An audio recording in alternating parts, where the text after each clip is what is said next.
Hi, welcome to SFG Cards and Craft. Today I'm going to be showing you this card which is a bit more traditional than the cards I have been doing for Christmas lately. This is my third Christmas card that I'm actually putting up on YouTube. At the moment I'm just showing you that I've already stamped and embossed with Spellbinders white embossing powder on the card.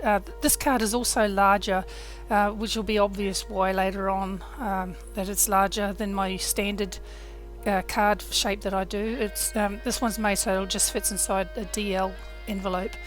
It's probably about as large as I could get without actually making envelopes myself. I'm actually putting on Salty Ocean here, about quite dark to about 2/3 of the way from the top to the bottom, about where the snow ends, I guess you could say, the falling snow ends. I'm putting it down quite dark into that area, so just bear with us for a moment and we'll get that done.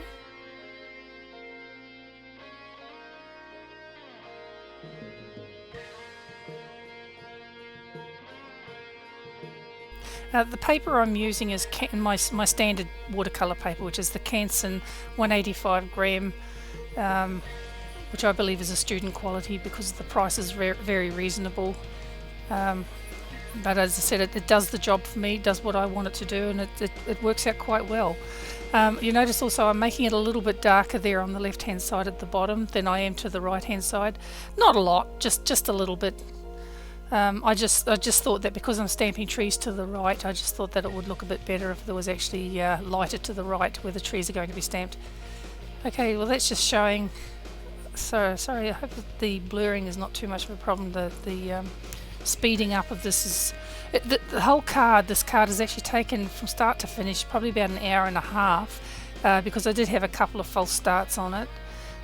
Okay, now I've just put it onto normal speed pretty much here now. Just showing that I'm using the VersaMark ink, which is a clear sticky sort of an ink, to stamp on the tree.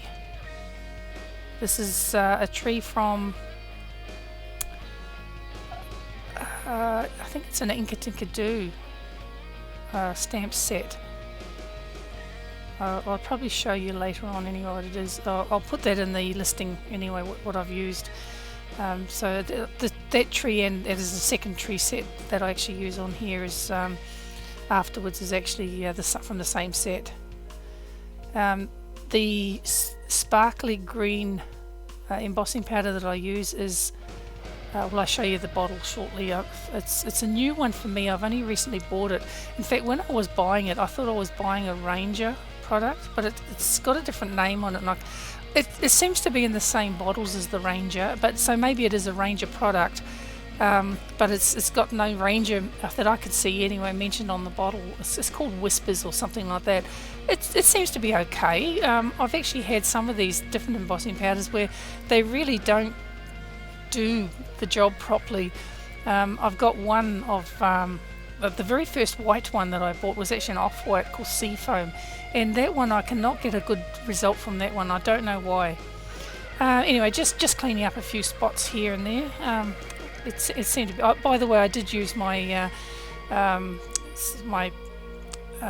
what do you call it, anti-static pad on this. I've actually recently bought a new one. I used to just use baby powder and a brush to spread it around, but I've recently invested in a proper, I think it's an Inkadinkado one again, proper what do you call it, powder bag. It's a powder bag, not the other one with the little brush end on it.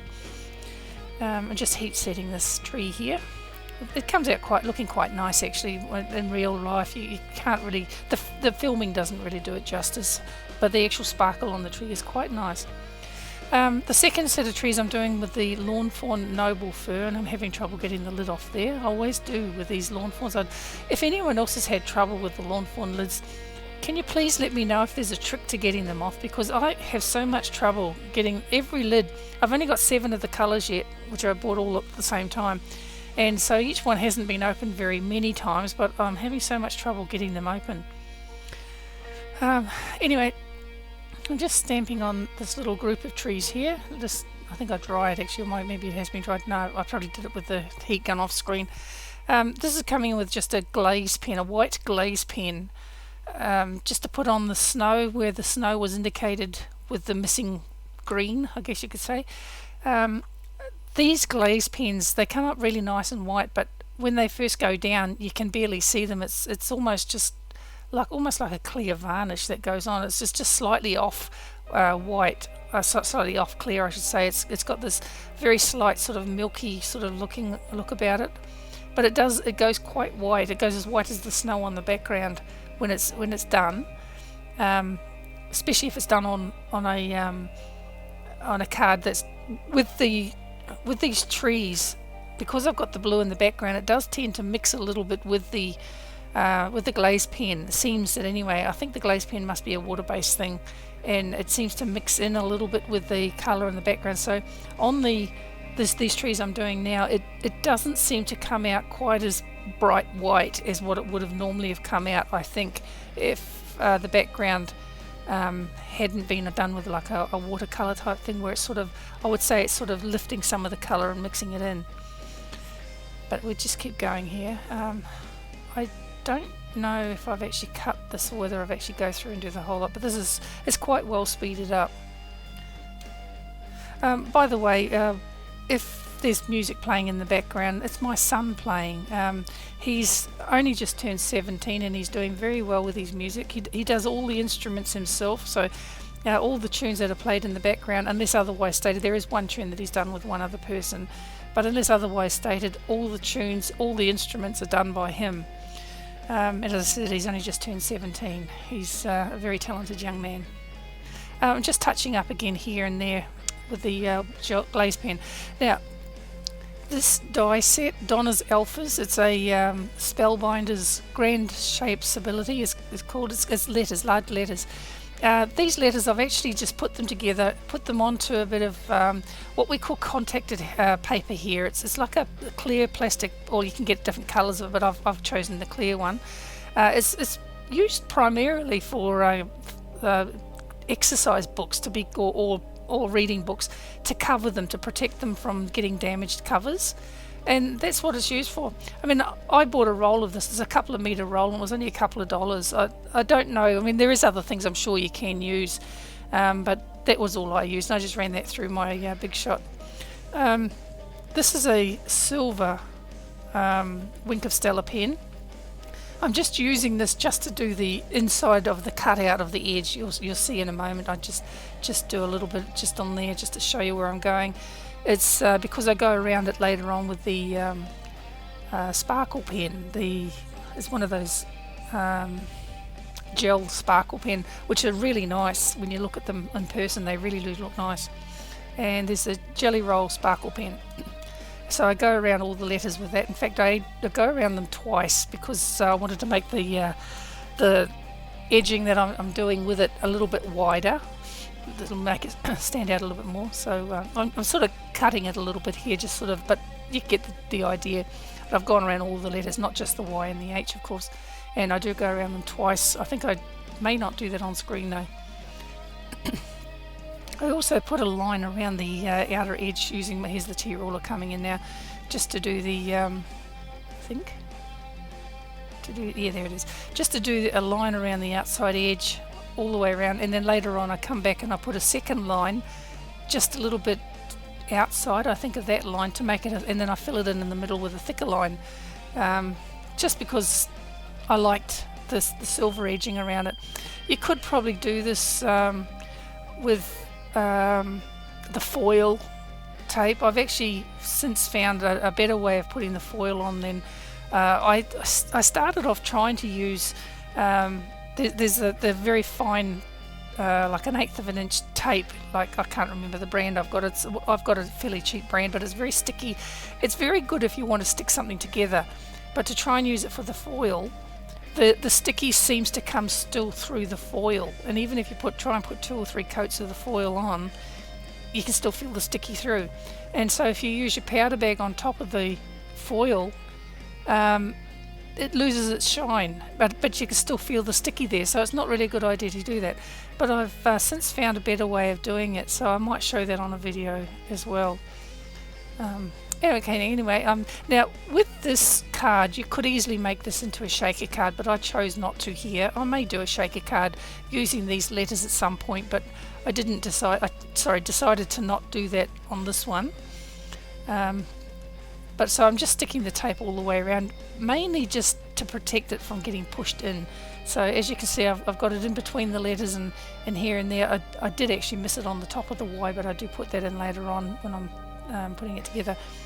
Now also, in hindsight, I wish I hadn't actually put that piece of tape so close to the edge, because I did have to trim it off later on, and the tape was sort of in the way. But never mind, this card will never go to anyone anyway, because it's just like well, I've just done it for the video. Now this is just the card base, just a white card base. The paper that I've used is just a Xerox cardstock. It's a 280 gram cardstock.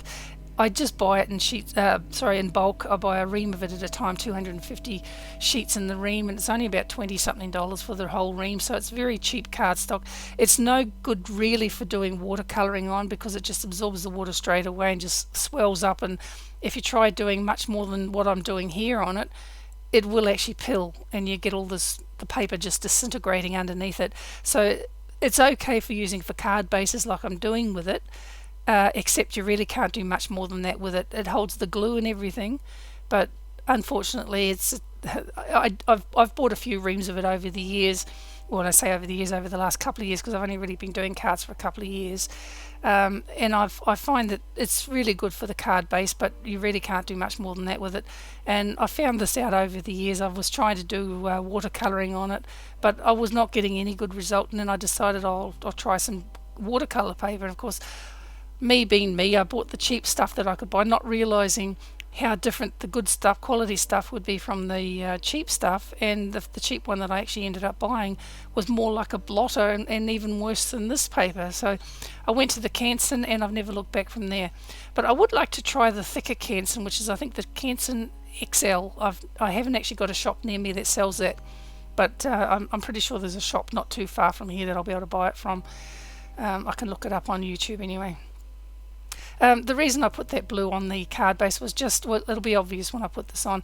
It's so that when you actually put the letters back into the where it says happy, back into there, it's so that you can look at, if you look at it from any angle, you won't see white, basically.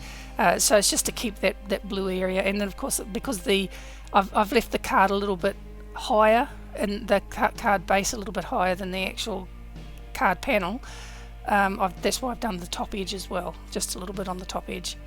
Now I'm just this is just taking the letters out of the actual dies. This die set that I've got, as you can see, I've got two P's in there, and this die set only has one letter or one character of each. It's only got letters, and I think it's got one bracket and one apostrophe or something like that, and maybe an asterisk. But when I ordered it, it was about a year ago now. I especially ordered it in the shop that had it. They sold the Spellbinders dies, but they didn't actually sell this particular die. So I asked them to order it in, and she ordered it in for me. And about a month later, she told me it was in, so I paid for it, and it never came, and I rang her up and I said, look, it hasn't arrived. She said, it should have been there the next day, which I knew it should have been, because it wasn't coming from that far, and it was coming by courier, so it should have been there the next day. And anyway, about a week or so later, she said, look, I'll send you another one. I did buy two of them, and she sent me the second one, and about a week after the second one arrived, the first one arrived. So I rang her up and I said, the first one's arrived. I said, I might keep it if that's okay. She said, that's all right. So I paid her. She took the delivery cost off, which I asked her to do that because I thought, well, it's not right that I should have to pay the second delivery when I actually only ordered one. So she took the delivery off. There was only one or two other little things, which was actually some embossing powder and a craft mat. So that was the only other things that came with the die set. So that's how I ended up with two sets, and I've only now, this is after a year, only now just for this very first one here, have actually opened up the second set. So that's how I ended up with two sets, but I was going to try and take it back thinking, I probably won't need the second one, but with this card and the other card that I've probably showed up front, I don't know if I've actually put the shot of it up front, and also the shot at the end here, you'll see that I've actually done a second card which actually has the word Mary on it, which also has the double R in it. So I've needed it for both of these cards, so I've decided that, okay, I need it, so I'll keep it. So since I already had it and already paid for it anyway, so I figured, well, I might as well keep it. This is just thickening the line. As you can see, I went around it with the ruler again, and then I've just freehand drawing between the two lines. Here, filling in the three letters APP have actually got like a little hole in the middle, and I'm just filling it in with the silver sparkle pen, which is the Jelly Roll sparkle pen, just filling that in. I've also got, as you can see on there, the stamped, and I've also put with the glaze pen, the white glaze pen, I've put little snow dots on the top one. Now I'm sticking these on, but in hindsight, the one at the bottom there which says New Year, I wish I'd made that lighter coloured, because it sort of stands out too much, the dark on the light. Maybe what I could have done was actually embossed it with a blue powder and then left the background almost white, which I think probably would have looked better. I don't know, I mean, I don't know, but anyway, I think for a first time that I've actually done this particular card, I think it looks alright. It was just a trial and error thing all the way through this one, but the second card that I did, I've put down Mary, so just Mary and the word Christmas stamped on the bottom. See, what I could have done here perhaps was actually stamped New Year with the black. Well, that's it. So I hope you enjoyed watching it, and thank you for watching. And if you like this, please subscribe and send me a message if you wanted to know more about it. Thank you very much. Goodbye.